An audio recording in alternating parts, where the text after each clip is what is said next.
How's it going, guys? Bring up Platoon here, and welcome back to another great game in World of Tanks Xbox One Edition. Today I'm going to be playing in the Premium Tier 8 British Heavy Tank, the Caernarvon Action X. This thing has the old gun of 230 Alpha, while the standard Caernarvon has the 280 Alpha. So, that's cool.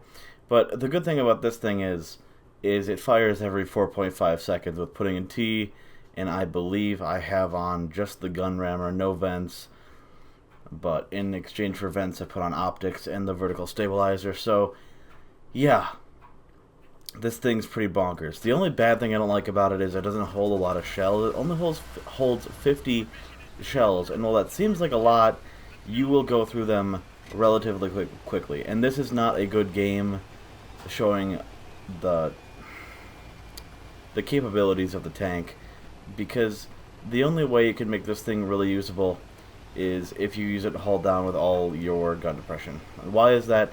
Because with the normal Caernarvon, you can side scrape because the turret is heavily armored and there's no like angled slope to pen. It doesn't have the 114 or 111. God damn. Well, let me just look it up. Tech tree UK. Oh, wait. Full list. There you go. Tier 8 Heavies, UK. New tab, new tab. Okay. So the Caernarvon Action X has a plate in its turret that's 111 millimeters thick. People can pen that no problem face on, especially when you're facing tier 9s and tier 10s. But if you're facing even your own tier, they can load premium and go through it, because angled the way it is, flat on, with no like gun depression or anything, it's 235 to 250 millimeters of protection. With the regular Caernarvon, it has an 88.9 millimeter plate in like the very top part of the turret, and it's super angled at 88.9. So, sorry. The angle it is angled at is 72.5 on flat ground. Sorry, 75 degrees on flat ground. So it's going to be an auto ricochet for everything trying to pen it there, even with heat. Pretty funny. But, well, no, not even with heat. You can pen that with heat in a tier 10, because heat pens up to 85 degrees, I do believe. But, yeah, use this thing haul down as much as you can, because if you don't, people will just shoot into your upper turret area and pen you. So that's no bueno, but the DPM on this thing is incredible, and like it can still take shots, no problem. I used all my gun depression there, and the E5 bounced off my turret, so that was pretty cool. And you fire every 4.5 seconds with this thing decked out.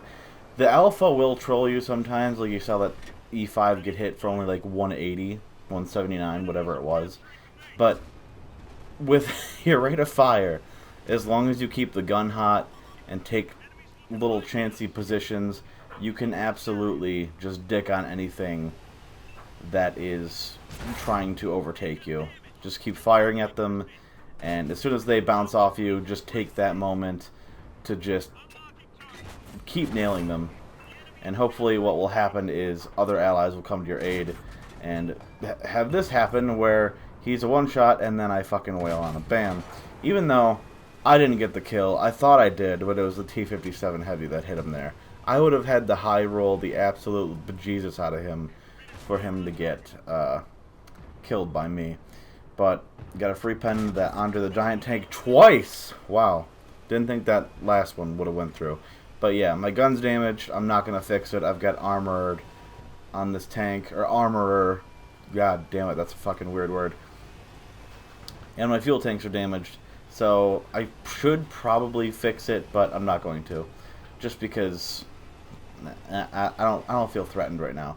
And I know that Andre the Giant isn't going to take the chance to pop out, because if he does, he's going to get penned in his lower plate, no problem, from the people shooting at him from like H9, I guess, or maybe they were in a different position. But I get a free pen into that side turret of the 60 TP, and do I get a pen here? Ooh, I do, and I actually track the fucker. And then I get another track target hit. So this is pretty great. But yeah, you can keep people tracked with this thing, and it's hilarious when it happens. Yeah, you're going to have to fire twice into tier 10 vehicles to get them tracked. Or maybe even your own tier to track them. But when they do, and when they use up all those repair kits, they're fucked. Especially if they're in a tier 10 TD that's turretless, and they fire every 15 or 16 seconds.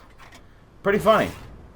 And then I take a hit from the Andre the Giant tank, the AMX M454, but it bounces, thank Christ. And then, of course, he's going to make his way to me, I believe, yeah. And I'm going to track him again. No, I'm not. I'm just going to critical hit him because I'm really good.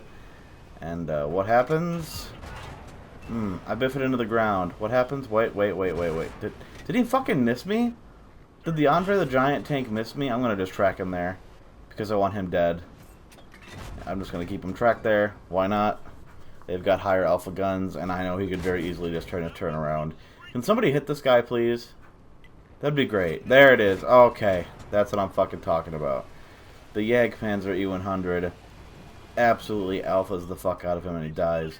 And then I get a free other kill on the 60 TP because he's hard aiming me for whatever reason. But, yeah. This turret on this thing is not very reliable, but it is very reliable once you get it hauled down. Because even if you use, well, I say even, if you use all 10 degrees of your ground depression that this vehicle has, your turret can still be penned, unfortunately, just like the standard Caernarvon, with 200 and... fuck, that sucks. The mantlet, yeah, okay. The regular Caernarvon can still be penned in the mantlet in certain places, like in the turret ring, 254 millimeters of protection on the regular Caernarvon, and the same thing for the Caernarvon Action X. Except the weakness for the 254 millimeter plate is a lot more prominent on the Action X version, and they can still pen your, well, no. Yeah, using all 10 degrees of gun depression, nobody can pen your top plate on your turret, the angled part, just because of how angled it is. And unless they're shooting, like, premium TD rounds, they're not gonna go through. So, that's pretty awesome. But, yeah, you shouldn't ever be... and I make a dumb mistake here. It's like, oh, there's the silhouette of his tank. Maybe I'll have a shot into his lower plate. And I don't, and I die because I was greedy, and that's what I get. And then the E5 is like, ooh, a Valor. I'm scared. Because E5, it's not like you could shoot him twice for every time he shoots you once or anything. Like, fuck. I mean, oh, sorry, you'll bounce. Good job. Ooh, and he high rolls you for 504. Oh, that's funny. Valor's a great tank. But, yeah, that's the match. I don't really show a lot of, like, the turret working for me. All I just do is bum rush, not bum rush people, but like I'm on flat ground. This is not a great map to show the turret capabilities for this tank. Why the fuck is it taking me so long to get to the end game stats? Jesus Christ. But yeah, if you're on like Arctic region or Melanovka or Prokhorovka, then you can use this thing's turret to its fullest capability. And that is a phenomenal game for this tank. 6,300 damage combined, almost 6,400. But let's see what you need to 3-mark this thing, just for funsies. Tier 8. You need 2,500 damage, so I doubled that in this game, and I didn't even do a lot. My team did a lot for spotting or tracking damage. Sorry, but well, I guess I take that back. Doing 230 each shot and getting 4,200 damage base, that's phenomenal. Hope you guys enjoyed the gameplay. Thank you for watching, and I'll catch you next time.